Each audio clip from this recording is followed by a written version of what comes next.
Je m'appelle Lorraine Warren, et je suis une enquêtrice paranormale. Je vais vous raconter la véritable histoire du film Conjuring. Mon mari Ed et moi avons consacré notre vie à explorer les mystères insondables de l'invisible et à aider les personnes en détresse. L'une de nos enquêtes les plus effrayantes et fascinantes est celle de la famille Perron. Cette histoire vous tiendra en haleine et révélera certains détails qui prouvent que l'invisible existe. Tout a commencé en janvier 1971 lorsque la famille Perron emménagea dans une vieille ferme du XVIIIe siècle à Harrisville, dans le Rhode Island. Composée de Roger et Caroline et de leurs 5 filles, la famille était pleine d'espoir pour un nouveau départ. Ils ignoraient, cependant, que leur nouvelle demeure recelait des secrets sombres et des événements paranormaux qui les hanteraient pour toujours. Au début, les manifestations étaient bénignes. Des bruits étranges, des objets déplacés, des portes qui s'ouvraient et se fermaient d'elles-mêmes. Mais les phénomènes paranormaux se sont rapidement intensifiés. Les filles entendaient des voix et des rires d'enfants dans les couloirs de la maison. Caroline, la mère, était souvent réveillée par des odeurs nauséabondes et des sensations de froid glacial qui traversaient la pièce. Ed et moi avons été appelés à enquêter sur cette affaire.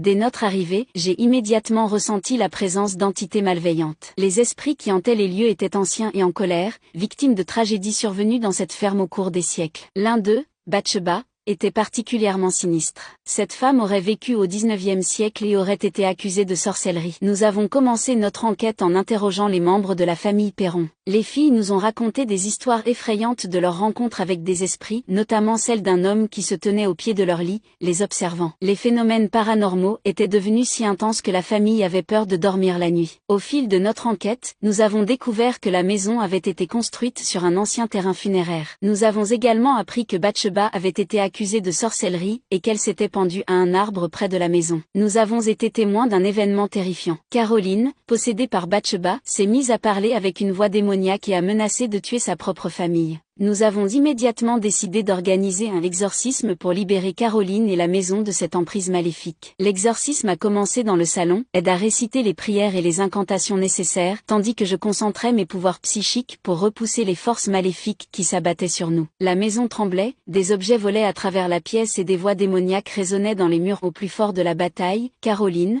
toujours sous l'emprise de Bathsheba, s'est mise à léviter au-dessus du sol, les yeux injectés de sang et la voix rauque. C'était un spectacle terrifiant. Après des heures de lutte acharnée, nous avons finalement réussi à briser l'emprise de Bathsheba sur Caroline et à purifier la maison de sa présence maléfique. La famille Perron a pu retrouver une vie normale et Ed et moi avons continué notre mission pour aider d'autres personnes confrontées à des phénomènes paranormaux. Le dossier de la famille Perron restera gravé dans ma mémoire comme l'une des affaires les plus terrifiantes de ma carrière d'enquêtrice paranormale.